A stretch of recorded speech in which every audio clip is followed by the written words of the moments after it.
May 5th, 1957, a sunny Sunday morning. In a small town called Hexham in England, two sisters walked to church. Joanna was 11 years old. Jacqueline was 6. They held hands. They were happy. A green car came speeding down the road. The driver had taken too many pills. She lost control.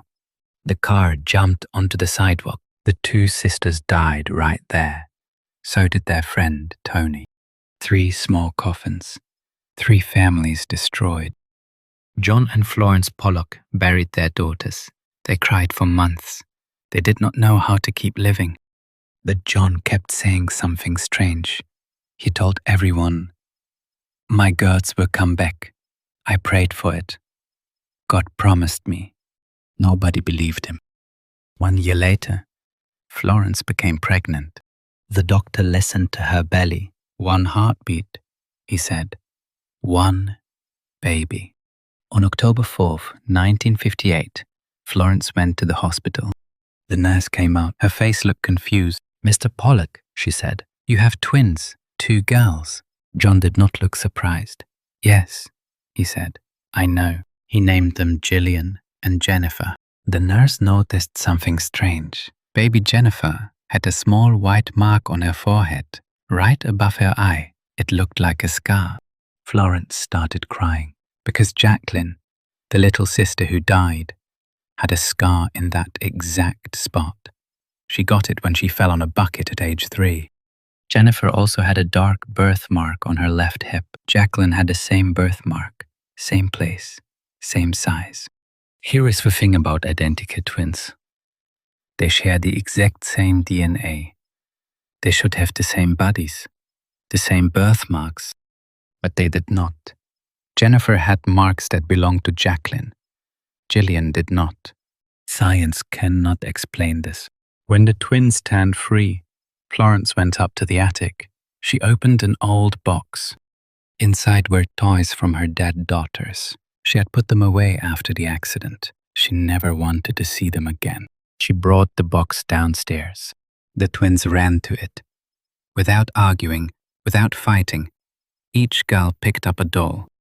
Gillian took Joanna's doll. Jennifer took Jacqueline's doll. Then Gillian said, "This is my doll. Santa gave it to me."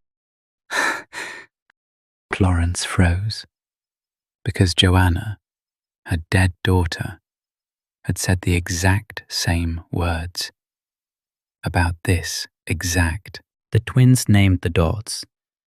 They called them the same names Joanna and Jacqueline had used years ago, names the twins had never heard. When Florence asked how they knew, the girls just looked at her like she was the one who did not understand. The twins were terrified of cars. One day, a car started in an alleyway near them.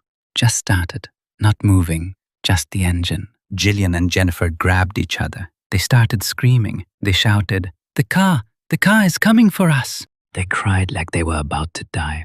John and Florence looked at each other. They did not need to speak. They both remembered. At the accident, the children were trapped against a wall. They could not run. The car came straight at them. Later, Florence heard the twins playing. She walked past the door. She saw Gillian holding Jennifer's head in her lap. Gillian touched Jennifer's forehead, right where the scar mark was. And Gillian said, "The blood is coming out of your eyes. That is where the car hit you." Florence could not move, because when she identified Jacqueline's body at the hospital, her head was bandaged above the eyes. The twins were 4 years old. Nobody had ever taught them these details. When the twins were 4, the family drove back to Hexham, the town where the sisters died, the town where the twins had never lived. They walked down the street. Gillian pointed. "The school is over there," she said.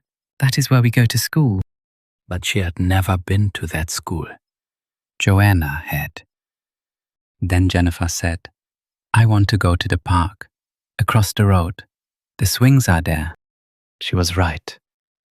She had never seen this town in her life. Later that year, John was painting the house. He put on an old smock, a kind of coat. Jennifer looked at him. Why are you wearing Mummy's coat? She asked. John was confused. This is not Mummy's coat, he said. Jennifer shook her head. Yes, it is.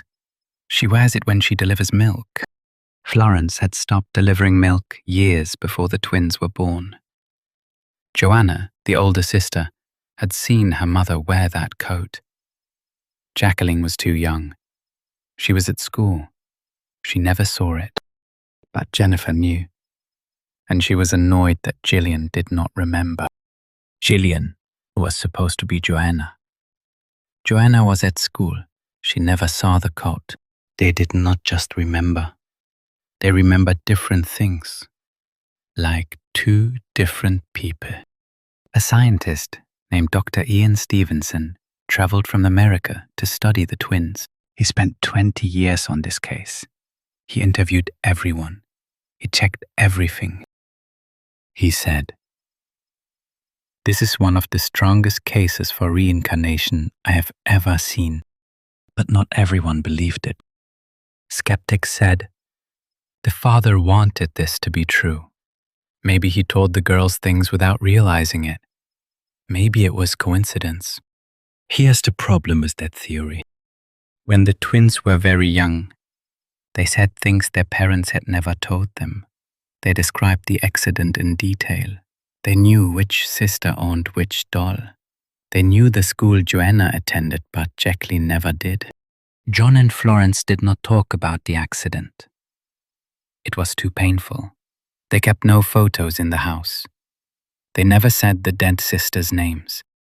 And yet the twins knew. When the twins turned 7, their memories faded. They became normal girls. They grew up. They got married. They had children. Jennifer is still alive today. She's in her 60s. She still has that mark on her forehead. She does not like to talk about it. She says she does not remember much. But her husband says, sometimes, late at night, she still flinches when a car drives past. And as if he... So what do you believe? 2 little girls died on a sunny Sunday morning. 1 year later, 2 new little girls were born. They had the same faces, the same marks, the same fears. They remembered things they should not have known. Was it really them? Did the souls of Joanna and Jacqueline find their way home?